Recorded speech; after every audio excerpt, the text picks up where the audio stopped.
তো আমরা শিলিগুড়ি থেকে 60-70 কিলোমিটার মতো রাইড করে চলে এসেছি মাদারীপুরে। আর এখানে এসে একটু ফ্রেশ হয়ে নিয়ে চলে এসেছি একটা ধাবায়। এখন আমরা বসে সন্ধ্যের সময় লাঞ্চ করছি আর কি। আজকে লাঞ্চে আছে রুটি আর মিক্স ভেজ। তো খাবার প্রায় শেষই হয়ে গেছে। আর একটা আচার আছে, আর একটা দারুণ দুর্দান্ত খেতে। এরকম দেখে মনে হচ্ছে আদা ফাদা আর রসুন টসুন দেওয়া আছে, আর দুর্দান্ত খেতে লাগছে। আর আমি এরকম ফার্স্ট টাইম এরকম মানে ধাবা টাইপের জায়গায় এরকম খাটিয়ার মধ্যে বসে খাবার খাচ্ছি, আমার দারুণ লাগছে।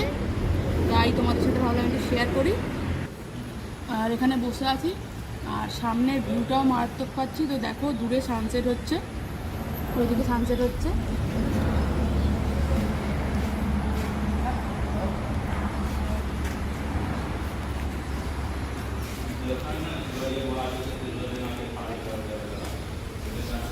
তো এই যে আমাদের গরম গরম রুটি একদম সার্ভ করে দিচ্ছে, হেভি লাগছে গরম গরম রুটি দিয়ে। আর মিক্স ভেজ নিয়েছি আমরা।